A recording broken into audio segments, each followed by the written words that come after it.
We are live. So, hello everyone and happy Wednesday.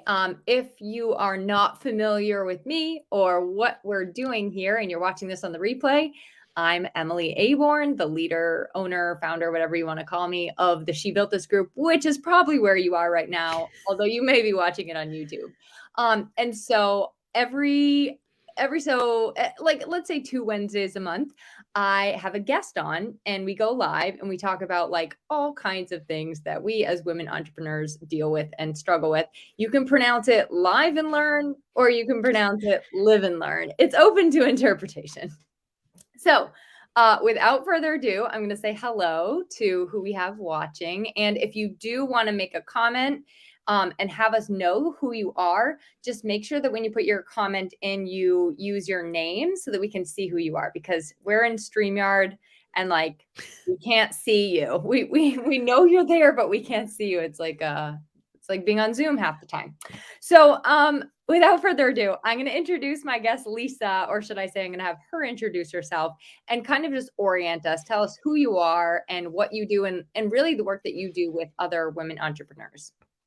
Okay. Hi, Emily. Thank you so much for inviting me warmly into your space here. And thanks to all of you in the She Built This community for your warm welcome that I can't see yet, but I'm excited to be here. So, hi, everyone. I am Lisa Zawrotny. I'm the founder of Positively Productive Systems. I'm the host of the Positively Living podcast, and I'm a productivity and accountability coach for multi-passionate creatives, the ones who are doing all the things, loving all the things, passionate, juggling the family and the business and all the fantastic ideas, and prone to overwhelm. So what I do is I use simplicity and self-awareness, which is really key, and systems to help them calm all of that down, right? So we can create the work-life harmony and we can boost productivity without the burnout. And on a personal note, just so you know, I'm a wife and mom of 2 kiddos in middle school. I feel like that's important to mention.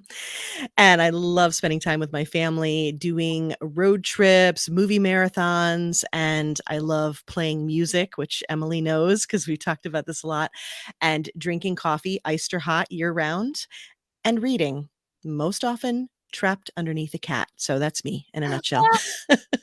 I have to ask what kind of cat, and yeah, that's all I have to ask. Okay. You're like, Well, I have 2 American short hairs. I have a tuxedo and a black cat, and they are just pure snuggles and pure love and kind of chonkers. So when I'm trapped, I mean trapped, but that's great because as long as I have iced coffee and a book, I'm good to go.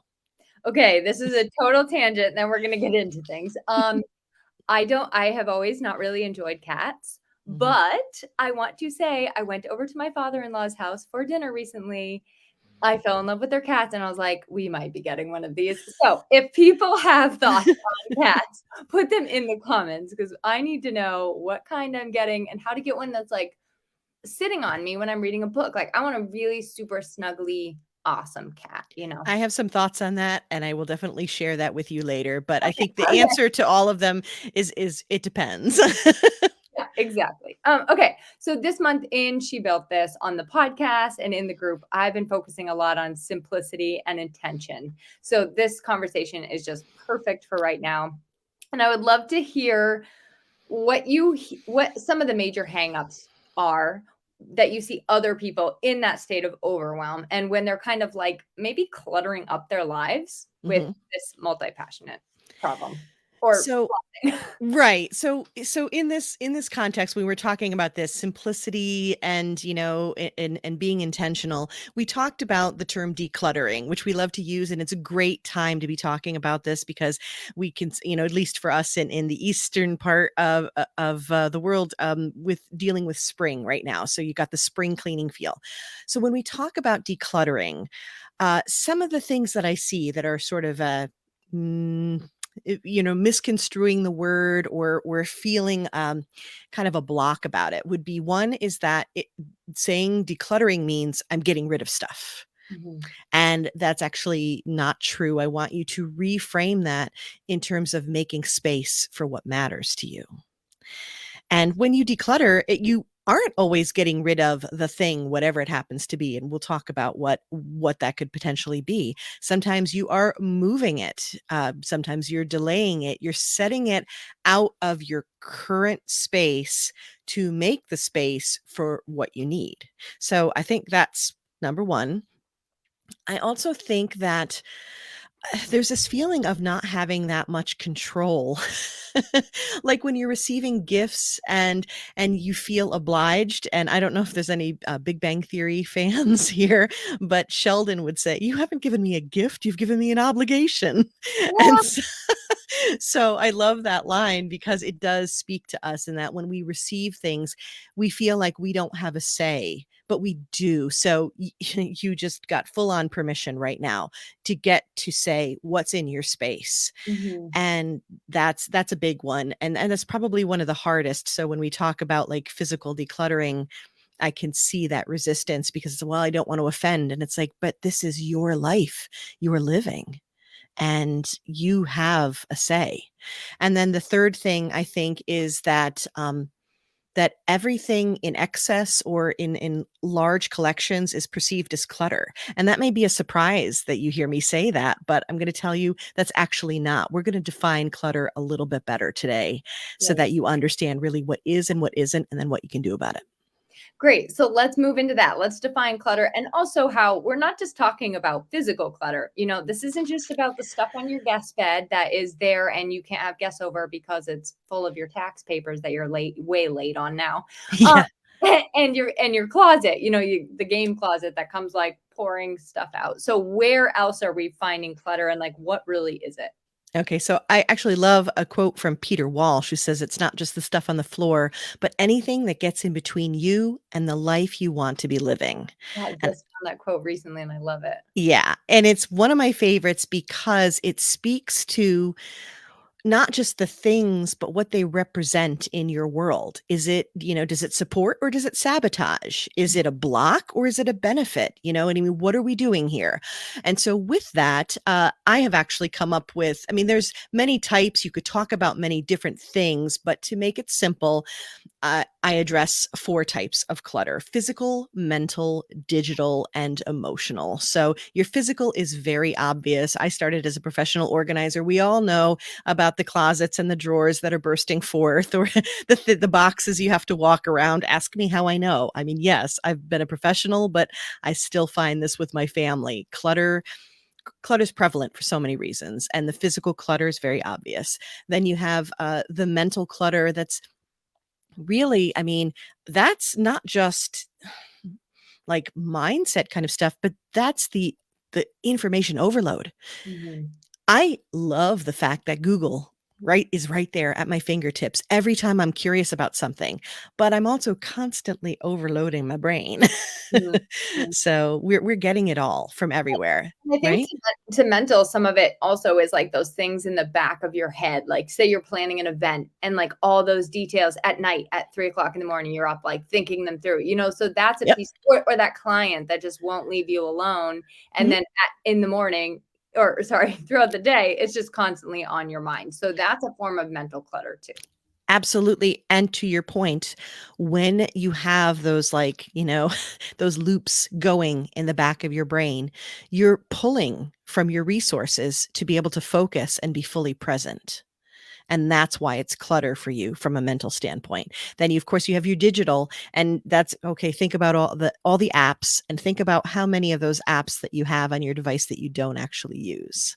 But they're still pulling from your battery unless you have them somehow turned off. Same idea. So whether it's you personally as your battery on your devices, that you're looking through stuff, you're constantly having to sort through things. When you're getting organized, which decluttering is a huge part of, it's all about what you need to access, how quickly you can do it, and how fully you can focus and be present. Yeah. That's again where the clutter comes in. And then the emotional side is all the stories that we tell ourselves, the mindset, the feelings, the anxiety, the codependency, all the things that we're pulling into our world that you know that challenge us again to be present, to be light, to be able to have fun and to be in flow.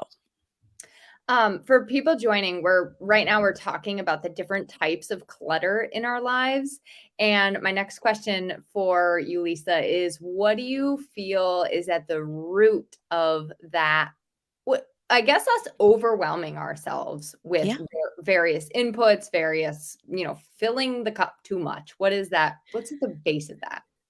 So this idea of being overwhelmed, it's hard to say, but it's so true that we often do it to ourselves. Mm, And the reason why has to do with that feeling of being enough, having enough, doing enough, the enoughness or the not enoughness, as the case may be. mm, So, that not enoughness is a thing that marketers, oh my gosh, they rely on you to feel so that you will purchase things. As consumers, we do this all the time. Think about it, from makeup to weight loss, you name it.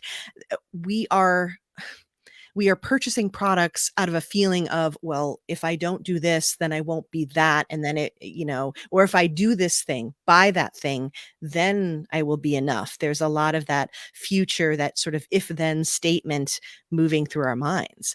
But also, we as women, especially, we hoard information. I mean, I love to learn. Do not get me wrong. I am like absolutely there for it all the time. But again, thinking about when we define the clutter again, what's in between you and the life you want to be living?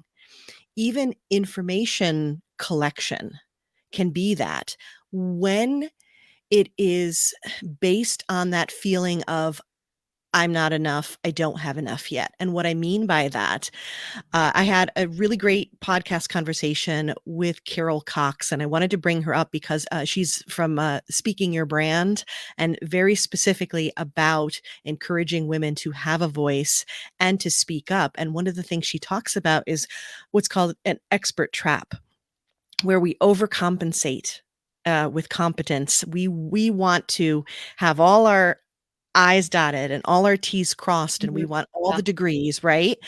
Now, here's the thing. That's brilliant. Go be the expert. Go speak up. Go share your gifts with the world. That's beautiful. But when you do it because you're not ready to take action, because you're not sure you're going to be accepted, or that you think that you need to have this perfection level, this expert level before you can belong, that's when that collection of information and all the planning to plan, to get ready, to get ready, to plan, that's when it becomes the clutter. Yeah, yeah, I see that a lot, um, with women entrepreneurs. Yeah. All right, so what's the solution? Like, you talk a lot about filters, and I'm just Mhm. curious to know, like, so what do filters look like, and how can we use that to kinda stop all the stuff incoming? Mhm. Because I do think that that's where we kinda can, like, stop the flow and take time to evaluate things, so Absolutely. So let's start with our values and with very clear goals. Do we have a vision for what we want our space to look like? And here's the really cool thing about talking about these different kinds of clutter, is that really dealing with them is actually very similar, regardless of the type of clutter. yeah. You step back first and you're like, okay, I've identified that this is cluttering my life, that this is, blocking me from living how I want to live, from showing up the way I want to show up. What do I do? Okay, I need to set myself up. I need to prep, and then I need to identify, what do I want to use the space for? So think about space. It could be space on your calendar. It could be space in your head. It could be space in the closet. Whatever space you are identifying, what do you want to use it for? What's the functionality? And you get to choose. And that's one of the simplest first step filters that you can create, because once you're like, this is what I'm using this for. I'm using this room as a dining room and a game room. Okay, well, then now you know that, there's certain equipment or certain things that don't belong in there. If you want to use the space on your calendar, if you show me your calendar and your checkbook, I'll show you what you are valuing. Mhm. Does that match what you really say you value? So I love that you brought this up, and we are going to, if people are coming to my office hours on Friday, it's from 3 to 5, and we're going to talk about this and Mhm. we're going to talk about how did April go for you? Because isn't that a place where we go is we overstuff our calendars. We don't even know why. And then we just rinse and repeat and do it again the next month. And instead, I love this concept of taking a step back and like really establishing, well, what do I even want this to look like? Like, Yeah. how many days a week do I want to be on calls? How many days a week do I want to do this? Do I want to leave the office at 3 every day and maybe go take an extra hike or be there to pick up my kids at the bus stop every day? So I love that. Yep. So then where do we kind of go from there? Okay. And I will just add one more filter from a business standpoint. Take a look at your mission. Have you looked at that recently? That's going to tell you so much about what belongs and what doesn't. Okay. So then from there, and you've already brought this up, is understanding your bandwidth, understanding your limits. And I don't mean that in a bad way. Limits are limits, because if we want to show up our best, we can't go beyond that. So when we understand what it is, when you're talking about that scheduling, looking at the ideal day, well, I mean, some of that has to do with, I mean, are you an introvert? Because if you are, then you know your limit of like, well, that was too much peopling. I got to the point of too much peopling. Yeah. Know that limit. And then that means, oh, okay, well, then I can do, you know, 3 calls a week and then I'm tapped out. Mhm. When you figure that out, you can sometimes assess it ahead of time. Other times you find it and you're like, oh, that was my limit. Okay. But add that back in, add that to the list of, the things that will create your best structure. Yeah. All right. Here's a question that I think we're gonna get in a retort to this. What do you do when people disagree with the way that you operate your life and structure things? Well, first of all, I'm like, you live in my life? No, I know. Let's do this for the people who are like, okay, I know I'm gonna have this and it's really gonna get to me. I get that. So here's the thing.